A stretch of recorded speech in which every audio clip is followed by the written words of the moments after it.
Aujourd'hui, je vous parle d'une ville qui a été utilisée comme décor de nombreux films. La Passion du Christ de Mel Gibson ou bien encore Quantum of Solace, le 22e opus de la série des films de James Bond. Une ville aujourd'hui devenue une véritable ville fantôme. Elle est en Italie. Alors quelle histoire se cache derrière Craco ? Eh bien, je vous raconte tout aujourd'hui dans La Petite Histoire. La Fabrique Audio présente La Petite Histoire. www.lafabriqueaudio.com. Salut tout le monde, je suis Florent Mounier et j'ai écrit cet épisode de La Petite Histoire, c'est Sébastien Girard qui l'a mixé, épisode qui nous a été demandé par un quatuor d'auditeurs de La Petite Histoire. J'ai nommé Nina, Laure, Arthur et Elliot, merci à vous. Ils nous ont tous les quatre envoyé leur demande via un commentaire sur Spotify, et si vous aussi vous avez comme eux envie qu'on parle d'une histoire en particulier, rendez-vous sur les réseaux sociaux de La Petite Histoire ou bien sur YouTube ou Spotify pour nous envoyer des messages. Et n'oubliez pas qu'on vous attend aussi sur le Patreon de La Petite Histoire. Pour 3 € par mois, vous pouvez rejoindre la grande famille de La Petite Histoire et nous soutenir. Je vous rappelle que ce podcast est absolument gratuit, donc on compte sur vous. Allez, direction l'Italie. Ah ouais. Quelle histoire, ça aussi. Craco se trouve dans la province de Matera, en Basilicate, une région de l'Italie méridionale. La commune de Craco abrite aujourd'hui 570 habitants, mais son centre historique en hauteur est devenu fantôme. Fantôme parce que évacué et laissé à l'abandon à la suite d'un glissement de terrain.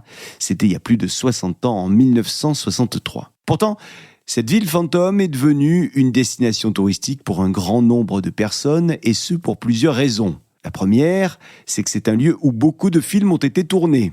Et la deuxième raison, c'est le fait que cette ville de Craco, et plus largement sa région, ont une grande histoire.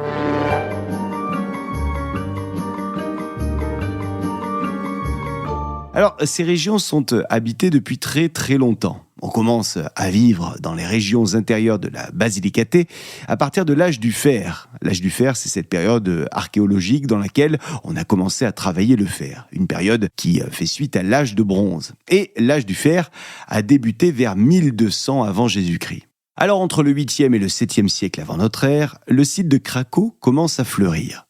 Ça correspond à l'époque où les premiers colons grecs s'installent sur la côte italienne. Le nom de Craco n'apparaît dans l'histoire qu'au XIe siècle. On l'appelle alors Graculum, qui signifie « champ peu labouré ». C'est en 1266 que Craco s'apprête à connaître une période de développement relativement spectaculaire. Avec l'arrivée sur le trône de Charles Ier d'Anjou, il y a une université qui est fondée à Craco en 1276, et puis en 1293, on crée là-bas une grande prison. Un signe plutôt clair que la population a augmenté et qu'il faut désormais des infrastructures. Alors les grandes familles médiévales vont se succéder à la tête de Craco. On a les Monforté d'un côté, les Del Balzo de l'autre, et puis les Sforza aussi. Et enfin, les Sanseverino. Et c'est sous cette famille que la ville de Craco va atteindre son apogée. Au XVe siècle, 4 vastes palais dominent désormais la ville de Craco. Les palazzi Marona, Grossi, Carbone et Simonetti. La population est alors essentiellement paysanne. Des paysans qui vivent de la culture des céréales, mais aussi de quelques légumes et de la production d'huile d'olive. Mais en 1656, tout va basculer pour Craco. La famine frappe de plein fouet la ville et elle fait plusieurs centaines de victimes. Un siècle plus tard, nous sommes en 1799 et c'est la révolution également à Craco. Les habitants se soulèvent contre les nobles, mais la répression est terrible et les troupes du cardinal Ruffo vont écraser les révoltés dans le sang. Craco repasse sous le contrôle des Bourbons pour un temps, puis c'est au tour de Napoléon de débarquer et d'occuper ce territoire. À ce moment-là, la région est ravagée par les brigands. Pillages, violence, torture font le quotidien de cette région. En 1815, c'est la fin de l'épisode napoléonien. Mais après l'unification de l'Italie, en 1861, la ville est toujours occupée par les brigands. Et la région bascule dans un climat de tension extrême. Les tensions sociales sont alors devenues trop pesantes, les conditions agricoles sont intenables et Craco perd 1300 habitants entre 1892 et 1922. Alors celles et ceux qui quittent Cracow vont émigrer presque tous vers l'Amérique du Nord. Pourtant, ce qui va se passer ensuite à Cracow ne relève ni de la guerre, ni de la criminalité. Il s'agit en fait d'une lente catastrophe annoncée. Nous sommes en 1959. Les enfants sont en train de jouer dans les ruelles. Les maisons tiennent encore debout, mais sous les pieds des habitants, quelque chose travaille. Cette année-là, une série d'éboulements progressifs va désagréger la ville pierre après pierre. Des effondrements qui seraient probablement dus à des travaux qui ont eu lieu sur les réseaux d'assainissement et d'adduction d'eau. Oh, bien sûr, ces travaux ne sont pas la cause unique, non. Ils agissent juste comme élément déclencheur, parce que Cracow est bâti sur une colline sableuse et argileuse. Cracow est donc structurellement instable. Cette colline repose elle-même d'ailleurs sur une faille géologique, ce qui n'arrange pas les choses. Une faille connue pour amplifier les secousses et les mouvements de terrain. Bon, à ce moment-là, on ne parle pas encore de catastrophe, on parle juste de fissures. Des murs qui se lézardent, des portes qui ne se ferment plus, les maisons qui commencent à glisser lentement. On ne le voit pas à l'œil nu, ce glissement, pourtant, les maisons bougent lentement, mais sûrement.